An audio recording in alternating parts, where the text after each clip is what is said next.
Hi, hello, welcome sa channel na ito. Ito yung G Solutions at sa pagkakataong ito mag-solve tayo ng algebraic expressions. Ito yung ating solve.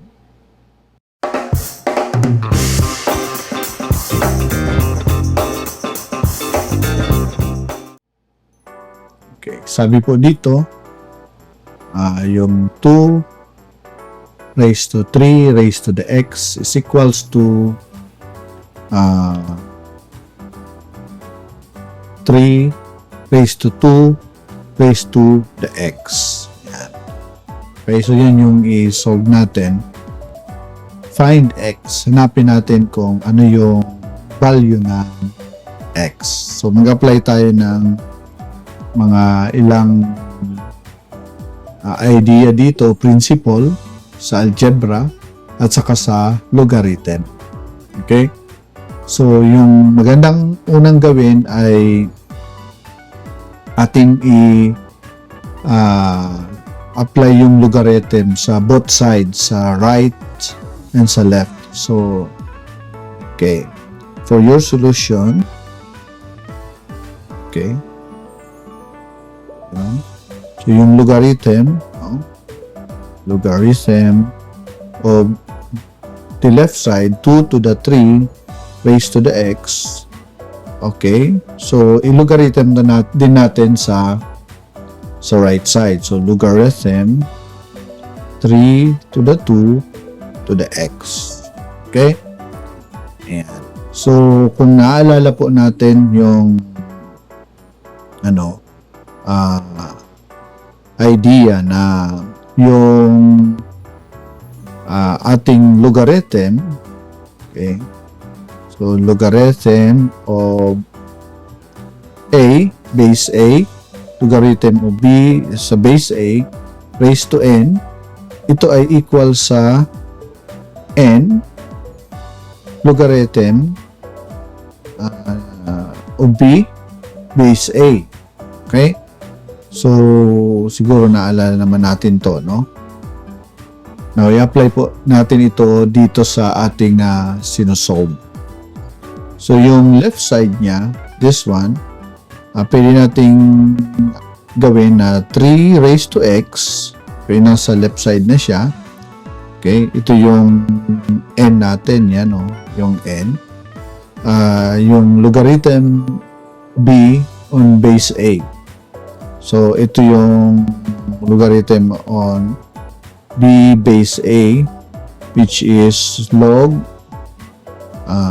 2, okay, logarithm 2, okay, so the base 10 tayo, no? Which is equals also to 2 raised to x logarithm 3 base 10. Then multiply natin to ng itong na ito. Okay, let's multiply this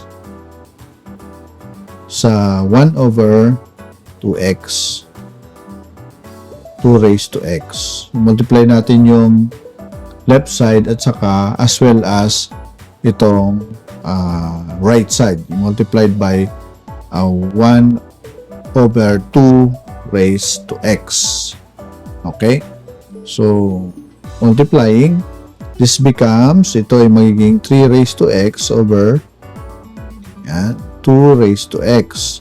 So, logarithm of 2, okay, equals ito, 2 raised to x over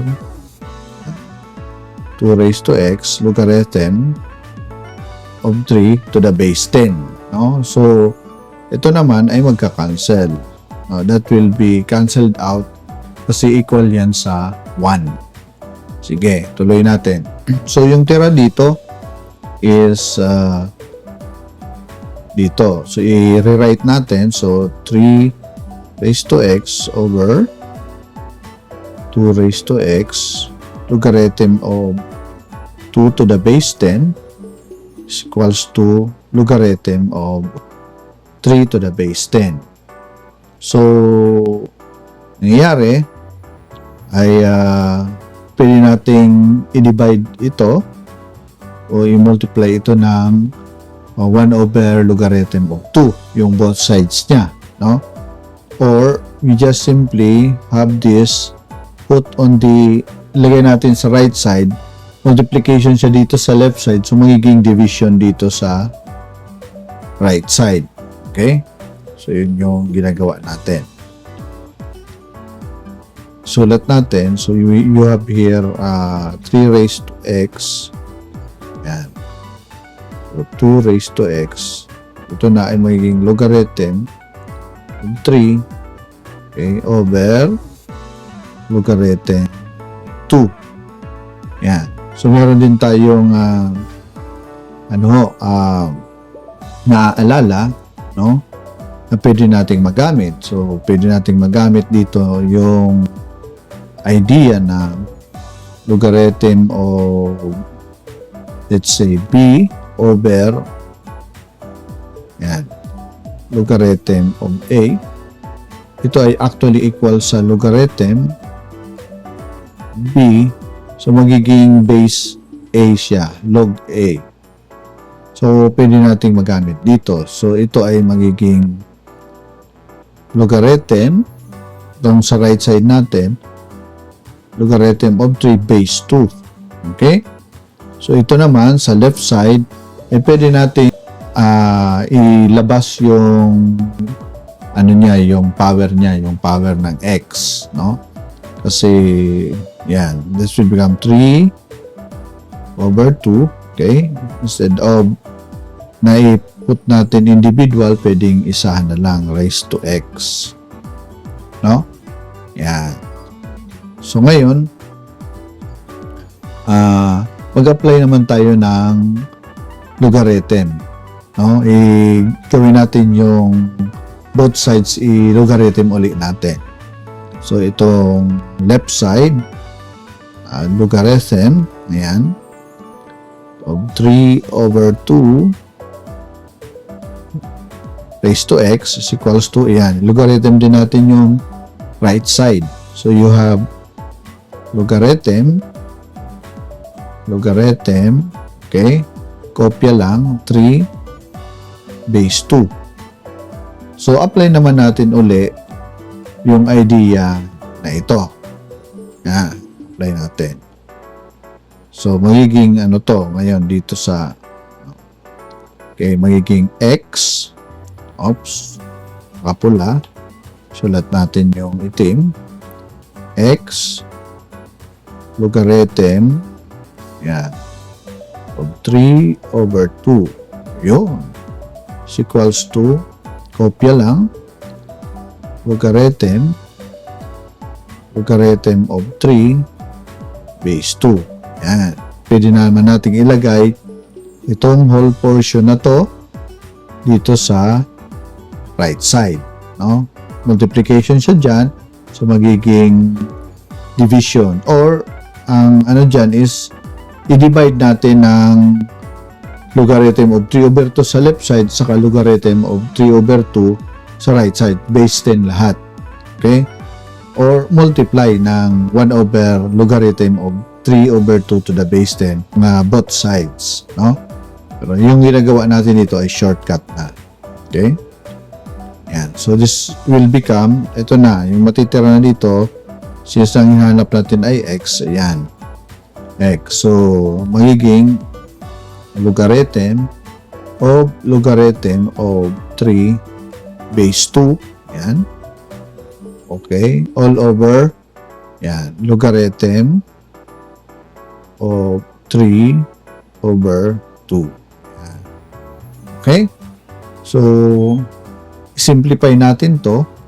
So, simplify yung ating x, ang value ng x ay magiging, ang i-apply natin ay itong principle na yan, o concept na yan. So, ano ang mangyayari dito? Yung log A, ito, yung equivalent niya ay ito, log of 3 over 2. Okay? So, entonces, yung dito sa transformation ng logarithm natin from this point punta doon, Okay?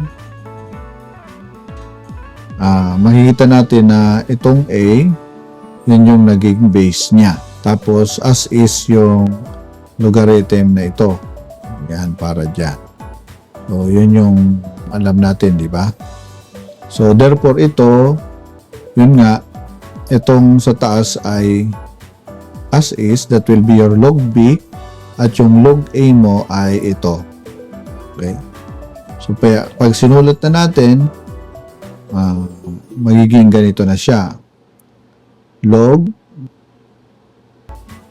base 10 yan, o log 3, logarithm of 3, base 2. Okay, so yung base nito is base 3 over 2. Yan. So, ito na yung magiging value ng x natin.